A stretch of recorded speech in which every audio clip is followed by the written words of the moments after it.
ओम विष्णवे नमः। भगवान विष्णु और माता लक्ष्मी की कृपा सदा सर्वदा आप पर बनी रहे। आज के इस वीडियो में आप सुनेंगे पौष पुत्रदा एकादशी की व्रत कथा, साथ ही आप जानेंगे एकादशी के शुभ मुहूर्त और पूजा विधि। तो चलिए आज की वीडियो शुरू करते हैं। कथा के अनुसार भद्रावती नामक नगरी में सुकेतुमान नाम का एक राजा राज्य करता था। उसके कोई पुत्र नहीं था। उसकी स्त्री का नाम शैव्या था। पुत्र न होने के कारण राजा बहुत दुखी रहता था और राजा के पितृ भी रो रो कर पिंड लिया करते थे और सोचा करते थे कि इसके बाद हमको कौन पिंड देगा। राजा को भाई, बांधव, धन, हाथी, घोड़े, राज्य और मंत्री, इन सब में से किसी से भी संतोष नहीं होता था। वह सदैव यही विचार करता था कि मेरे बाद मुझे कौन पिंड दान करेगा। बिना पुत्र के पितरों को और देवताओं का ऋण मैं कैसे चुका पाऊंगा। जिस घर में पुत्र ना हो उस घर में सदैव अंधेरा ही रहता है। जिस मनुष्य ने पुत्र का मुख देखा है वही धन्य है। उसको इस लोक में यश और परलोक में शांति मिलती है, अर्थात उनके दोनों लोक सुधर जाते हैं। पूर्व जन्म के कर्म से ही इस जन्म में पुत्र, धन आदि प्राप्त होते हैं। राजा इसी प्रकार रात दिन चिंता में लगा रहता था।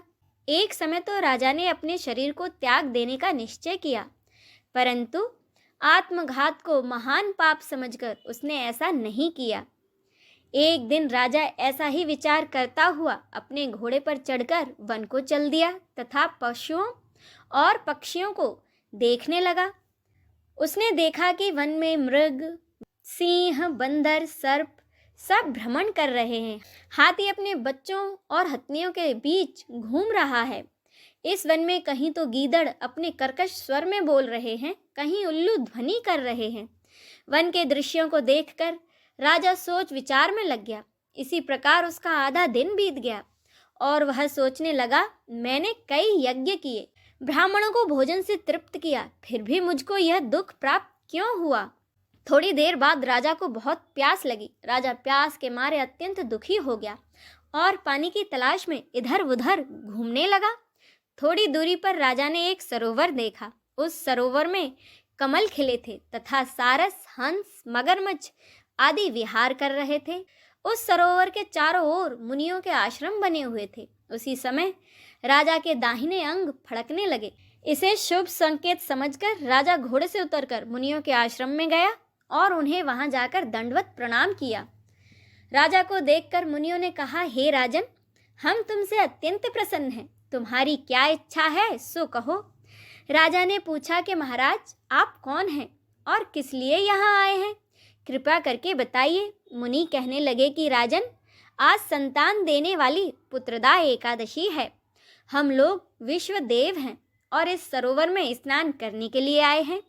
यह सुनकर राजा कहने लगा कि महाराज, मेरे भी कोई संतान नहीं है। यदि आप मुझ पर प्रसन्न हैं तो मुझे एक पुत्र का वरदान दीजिए। मुनि बोले, हे राजन, आज तो पुत्रदा एकादशी है, आप अवश्य ही इसका व्रत करें।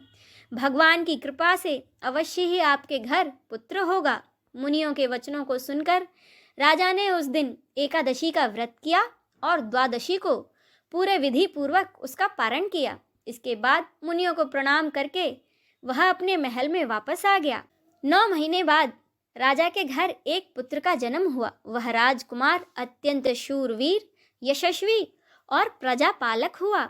मान्यता है, जो कोई पूरी श्रद्धा के साथ पुत्र प्राप्ति के लिए पुत्रदा एकादशी का व्रत करता है या इसकी कथा को पढ़ता या सुनता है, उसे अवश्य ही पुत्र की प्राप्ति होती है और अंत में उसे स्वर्ग की प्राप्ति होती है। अब जाने शुभ मुहूर्त। पंचांग के अनुसार पौष माह के शुक्ल पक्ष की एकादशी तिथि की शुरुआत होगी 9 जनवरी को दोपहर 12:22 से और इसका समापन होगा 10 जनवरी को सुबह 10:19 पर।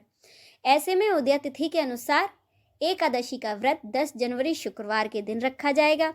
व्रत पारण किया जाएगा 11 जनवरी को सुबह 7:15 से 8:21 के बीच में। अब जाने पूजा विधि। पौष माह के शुक्ल पक्ष की पुत्रदा एकादशी को सुबह जल्दी उठकर स्नान आदि से निवृत्त हो व्रत का संकल्प लें और जहाँ तक हो सके इस दिन पीले वस्त्र ही धारण करें। इसके बाद घर के मंदिर की साफ सफाई करें। अब एक चौकी पर पीला कपड़ा बिछाएं। इस पर भगवान विष्णु और माता लक्ष्मी की प्रतिमा स्थापित करें।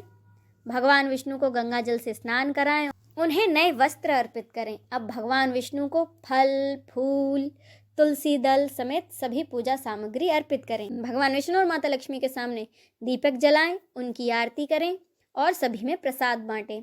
अंत में व्रत कथा पढ़ें या फिर सुनें। दिन भर उपवास रखें। अगले दिन सुबह जल्दी उठकर स्नान आदि से निवृत्त हो ब्राह्मणों और जरूरतमंदों को अपनी क्षमता अनुसार अन्न धन का दान अवश्य करें। इसके बाद शुभ मुहूर्त में अपने व्रत का पारण करें। इस वीडियो में बस इतना ही। आपको ये वीडियो कैसा लगा है कमेंट करके ज़रूर बताइएगा। जय श्री कृष्ण।